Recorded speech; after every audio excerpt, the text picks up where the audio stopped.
Hi RVers. Hi YouTube, RV Lady here.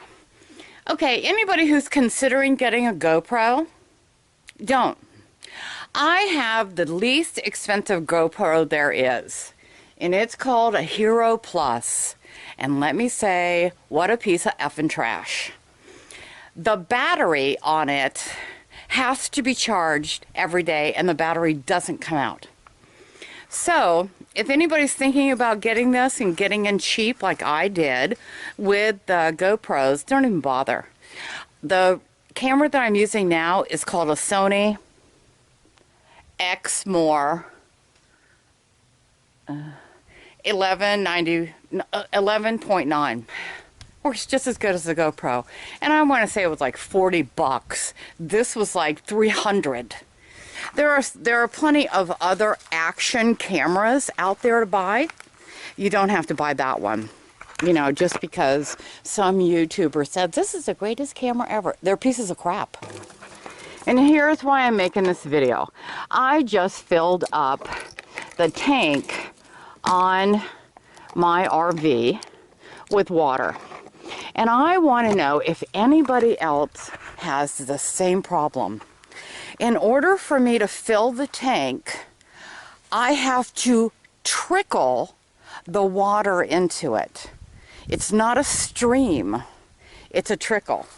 And I have tried all kinds of things to keep myself from having to do that, and it doesn't work.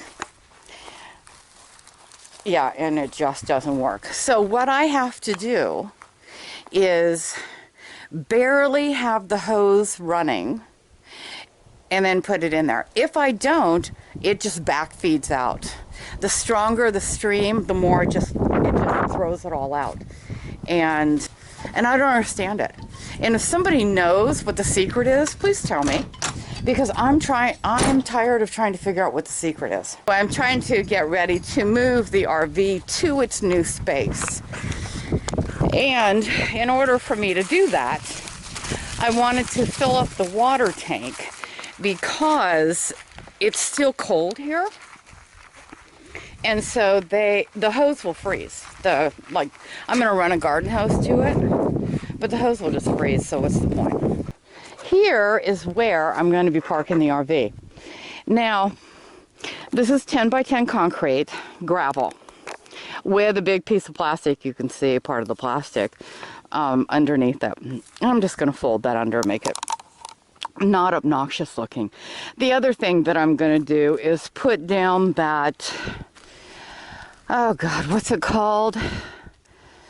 Diatometric or whatever earth all over this so that I don't have bugs crawling up into the RV come summer. Now, the next thing, of course, is to bring power out here. I had an electrician come, and what I thought about doing, of course, you dig a trench and you drop the line and do power.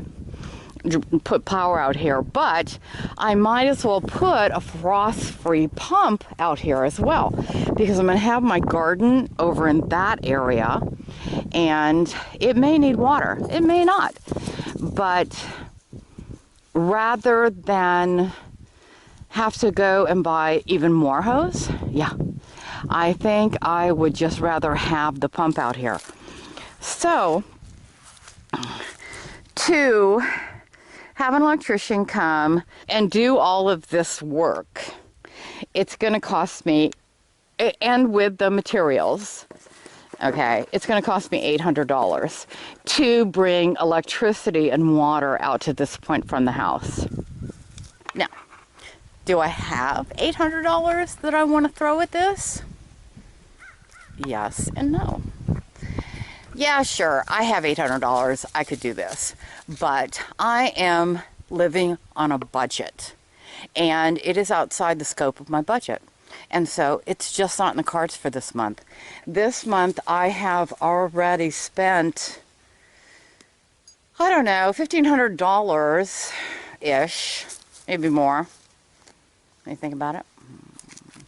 Yeah, I've probably spent $1,500 or more on just this farm.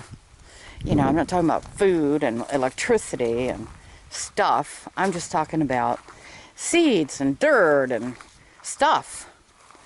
And no, I'm not spending $800 on that. So what I did yesterday, yeah, it was yesterday, I went to Lowe's, bought another extension cord. Now, when I buy extension cords for the RV, because it's a 30 amp system, I buy the contractor's extension cords. So they're 20 amp. They are, I think it's 3 wire and 10 is how they're listed. Until it's in my budget to spend $800. And actually, here's what I decided to do. Rather than having the electrician, who would be completely overqualified, do it myself. I can dig a ditch with a machine by pushing it over there. Then I can buy the wire, and because I know what I'm supposed to buy, but I can buy the wire and buy the hose stuff and basically get it all ready so that when he comes out here, you know, he's out here for a couple of hours at $20 an hour, which is way more appealing than his bill of, if he were to do it all, of $320. Yeah. It's stupid for me to pay him $20 an hour to dig a friggin' ditch. So I'm not going to do that. But I'm going to run 100 amp line out there, electricity, and then I'm going to put a 20 amp receptacle out there, and I'll just probably attach it to the building or something, but a 20 amp receptacle, and I can add a 50 amp receptacle if I want. If I ever buy another RV that's 50 amp, I can add the receptacle out there. Since I don't use the stove inside the house because, okay, there isn't any, and I don't cook on electricity. Because of that, the 50 amp, whatever that gizmo is called that's in the square box thing, I can just tap into that. And when I say I mean the electrician. I can do that a little at a time. Okay, I'm going to blow my budget. I've already blown my budget. Typically, I live on, I spend like $1,200 a month. And that's, sometimes staying at RV parks, most times not, most times boondocking. And probably less. I don't know. I mean, you know how life is. You know how much money you have, so that's exactly how much you spend. But I have upcoming expenses, like taxes, and I want to, of course, put a carport over this come May, and so that has to come into play.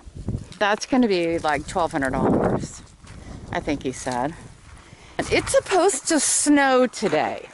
It's probably 50 degrees, maybe 55. No, it's more like 50. The air is cold, but there are no clouds in the sky. And they're calling for snow tonight, which is why I didn't move the RV yet. And I have plants that are growing in the house that I have to keep warm. And so I'm going in there and adding firewood and whatnot. And then I bought a propane heater that I use at nighttime. When I go to bed, like 11:30, I go in and light it. And so I really didn't want to do that while, briskly walking through the snow. So I just didn't move the RV yet. But I'm going to move it tomorrow because obviously it isn't going to friggin' snow. No matter what direction you look, clear as a bell. Okay, yeah. It's like 4 o'clock in the afternoon. Daylight savings time. Don't you love it? For all I know, it's 5 o'clock in the afternoon. But I love daylight savings time. I like the sun being up as long as possible. I like it being light as long as possible. Okay, I'm gonna go upload this and I'll talk to y'all later. Smile, be brave. Bye.